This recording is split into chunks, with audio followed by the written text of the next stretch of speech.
C'est le ton de menace inédit entre l'Union européenne et la Russie. Et on va voir entendre les points de vue des uns et des autres. Les Européens promettent, en tout cas envisagent de saisir les avoirs russes. Regardez ces images du sommet européen. Réunion ce soir, on ne sait toujours pas ce qu'il en ressort exactement. Nous suivons ça en direct. Le président Zelensky est présent. Il a voulu faire pression sur les alliés européens pour qu'ils franchissent le Rubicon, recourir aux actifs souverains russes, immobilisés dans un fonds Euroclear, les mobiliser, voire même saisir. Et on va entendre en quelque sorte la réponse du côté russe. La Russie rapproche ses missiles de l'Europe. Écoutez Loukachenko, le dictateur biélorusse. Notre coopération militaire avec la Fédération de Russie assure une défense stratégique. La Biélorussie et la Russie mettent en œuvre un ensemble de mesures de dissuasion, comme le déploiement d'un groupe de forces régionales et l'installation d'armes nucléaires tactiques que nous avons ramenées en Biélorussie. Les premières positions ont été équipées du missile Oreshnik. Il est arrivé hier et est prêt à rentrer en service. Voilà, réaction sur ce plateau. Colonel Goya, vous êtes avec nous. Sylvie Berman, merci à Xavier Giacomoni, merci à vous, Elisabeth Shepard-Selam, et merci à Renaud Girard. La menace, répondant à la menace, Michel Goya, on va peut-être prendre la carte de la Biélorussie pour comprendre à quel point, oui, de fait, c'est un rapprochement quand même considérable. Oui, militairement, ça n'a aucun intérêt, il faut le dire. Rapprocher en Biélorussie des missiles, par exemple Oreshnik, qui tape à 5000 km, ça n'a aucun intérêt militaire. Déjà, le missile lui-même a assez peu d'intérêt militaire, il faut le dire comme ça, mais on est dans la gesticulation voilà, c'est important de dire voilà, il y a des armes nucléaires, tactiques ou pas, on s'en fout, des armes nucléaires qui sont sur le sol de Biélorussie. Ça, c'est quelque chose d'important puisque c'est quand même un peu au mépris du mémorandum de Budapest qui dénucléarisait tous les pays de l'ex-Union soviétique hors Russie. Et pardon Michel Goya, mais on se rappelle la crise des euromissiles. Oui. Donc si les euromissiles, on s'inquiétait qu'ils soient rapprochés d'une frontière, c'est quand même que ça a un sens de les rapprocher. La particularité, c'est que ces missiles ne peuvent taper que l'Europe. C'est ça, ce sont des missiles anti-européens. Ouais. C'est ça qu'il faut bien comprendre. On ne menace pas du tout les États-Unis avec ce genre de projet. Mais pardon, quand les SS-20 se rapprochaient de l'Europe, ça a provoqué une crise très grande. C'est ça. C'est la même catégorie de missiles. Et ça a été quand même une des plus grandes crises des années 80, donc on ne peut pas dire que ce soit indifférent ce qui se passe. Oui, non, mais parce qu'on se trouvait la crise. C'est intéressant parce que le doute qui se posait à ce moment-là, la question, c'est nous, Européens, nous sommes menacés directement. Est-ce que les Américains vont contrer cette menace? Ce que les Américains avaient fait à l'époque, Ronald Reagan, en déployant à son tour des missiles également à portée intermédiaire. Là, on est plutôt dans une position un petit peu inverse, effectivement. Regardez le missile Oreshnik en 3 dimensions et expliquez-nous, et je vous pose la question aussi, Xavier Giacomoni, on va peut-être voir plutôt l'animation en 3D, la logique de ces missiles qui doivent monter très haut pour redescendre à très grande vitesse, c'est bien ça ? C'est ça, c'est un missile qui peut parcourir 5000 km, donc effectivement, qu'il soit tiré de Moscou, de sa banlieue, ou qu'il soit tiré de Minsk, ça ne change pas grand-chose pour les pays européens, ça peut frapper dans les deux cas jusqu'en Irlande, donc au plus profond depuis la Russie ou la Biélorussie.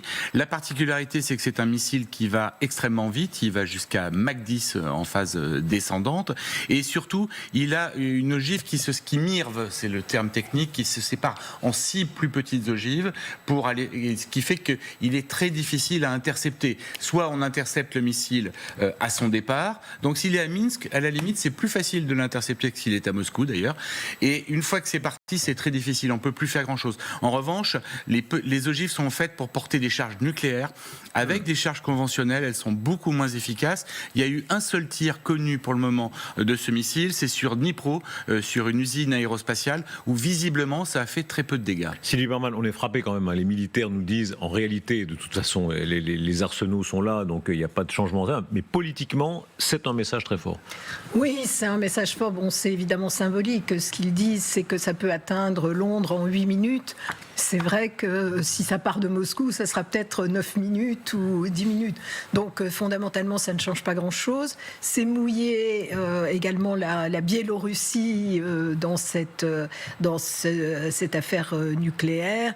Donc c'est la raison, mais c'est pas la réponse sur les avoirs. La réponse sur les avoirs, c'est autre chose. C'est des menaces de gel de biens européens en Russie ou de saisine de la justice. Ça, c'est complètement différent, mais il le fait régulièrement parce qu'il considère que les Européens sont agressifs et sont fauteurs de guerre. Écoutez Vladimir Poutine, parce qu'évidemment, Loukachenko n'est là que le porte-voix de Poutine. L'homme qui compte, c'est Vladimir Poutine lui-même qui formulait la menace. D'ici la fin de l'année, le système de missiles à moyenne portée équipé de missiles hypersoniques Oreshnik sera déployé. Son premier engagement de combat a eu lieu en novembre dernier. Renaud Girard, encore une fois, on se rappelle les années 80, la crise énorme des euromissiles, Mitterrand qui entre dans le jeu, on est là, il essaye de jouer un bras de fer aussi massif. Oui, c'est un bras de fer contre les Européens à l'évidence, puisque ces missiles, on l'a rappelé, ne menacent pas le territoire des États-Unis. Les États-Unis sont aujourd'hui déjà assez découplés de l'OTAN, hein, c'est ce que De Gaulle craignait, le découplage des États-Unis. C'est pour ça qu'il voulait avoir sa propre force nucléaire, donc il y a ce découplage. Et pourquoi est-ce que Vladimir Poutine veut intimider aujourd'hui les Européens, parce qu'il s'agit d'une opération d'intimidation, bien parce que les Européens envisagent de continuer à financer au moins pour 2 ans l'Ukraine, et même propose, mais ça sera sans doute toujours refusé par les Russes, d'envoyer des forces de réassurance, c'est-à-dire des militaires notamment anglais, français et allemands en Ukraine, et toute chose que refuse Vladimir Poutine. Aujourd'hui, visiblement, il n'est pas prêt à accepter l'offre de paix américaine, bien qu'il y ait des négociations qui vont avoir lieu en Floride ce week-end. Mais en fait, on pense, moi c'est mon pari, c'est qu'il n'est pas prêt à accepter les offres de paix américaines, donc il va continuer la guerre, et il veut intimider les Européens qui restent les derniers soutiens de l'Ukraine. Et il y a une panique européenne. On va voir dans quelques instants les Allemands qui ont l'air dans un état complètement second. Ils tournent comme des toupies. Hier, ils mettaient 50 milliards supplémentaires. Aujourd'hui, il y a d'autres déclarations des militaires et des politiques allemands. Alors, c'est très frappant. On dit il ne faut pas s'inquiéter. Et en même temps, les Allemands, là, ils ont l'air extrêmement inquiets. Alors, les Allemands sont extrêmement inquiets. Moi, j'ai l'impression que c'est quelque chose qui n'est pas nouveau. On a entendu beaucoup plus de mouvements de côté de l'Allemand et beaucoup plus on va dire, de mots assez durs des Allemands, parfois, que chez nous.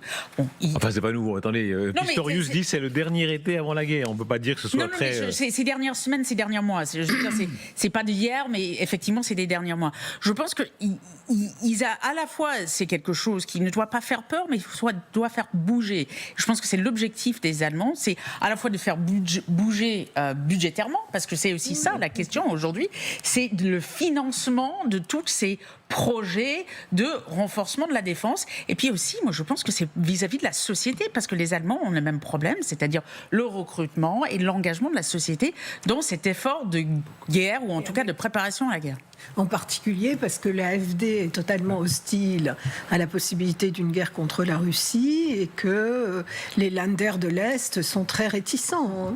Mais c'est assez inquiétant parce qu'effectivement, en 1914, en juillet 1914, donc un mois avant le début de la Première Guerre mondiale, jamais on n'aurait entendu le chancelier Bethmann Hollweg dire nous sommes, c'est le dernier été avant la guerre. Et c'était bien le dernier été avant la guerre, mais on ne le disait pas en juillet 1914. Ça donne une impression de fébrilité. Le bon mot, c'est ça, parce qu'on dit angoisse, panique, on peut dire ce qu'on veut. En tout cas, de fébrilité. Disons, quand on dit aux gens c'est le dernier été avant la guerre, on ne peut pas dire que ce soit on passe un Noël tout à fait décontracté, disons. Mais l'Allemagne mesure son retard, en fait, parce que son retard dans le domaine militaire stricto sensu, à savoir que ses troupes n'ont pas combattu, évidemment, depuis la Seconde Guerre mondiale, même pour des missions que les Français ont pu faire sur des missions extérieures. Comment expliquer un côté tellement pétochard ? Comment est-ce que vous expliquez ça ? Parce qu'on va en reparler tout à l'heure avec les fonds. On dit il faut être courageux, on n'a peur de rien, etc.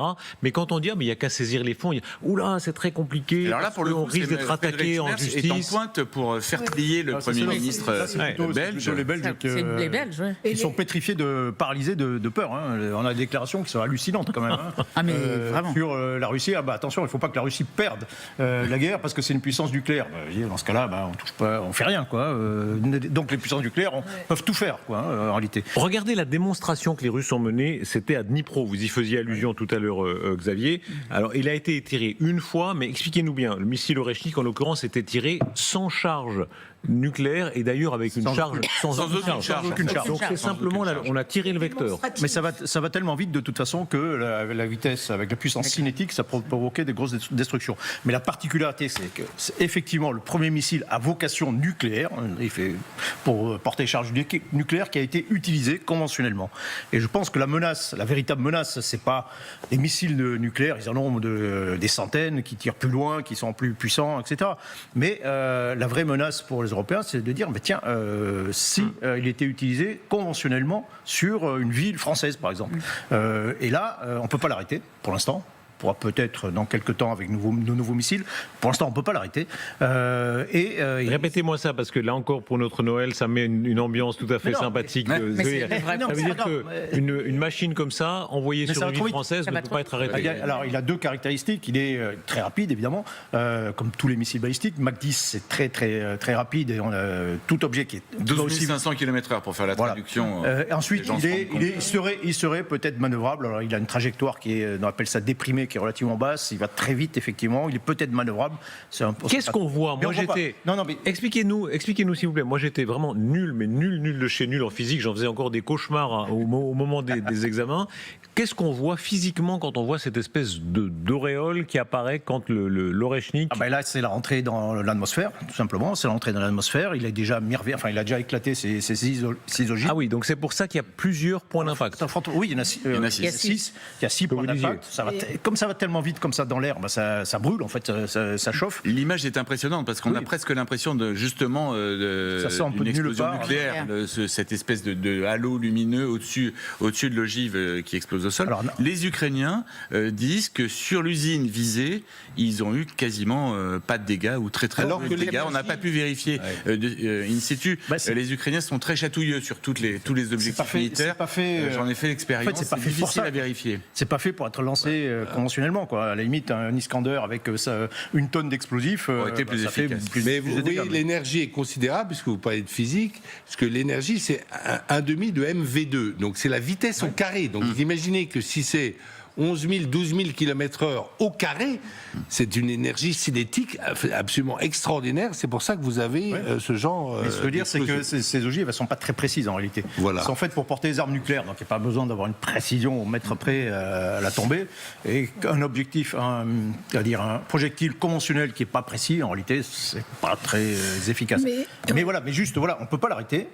Et donc, si autant un Oreshnik avec charge nucléaire qui frappe une ville française, après c'est pas compliqué, on lance sur riposte nucléaire, donc ça se fera pas.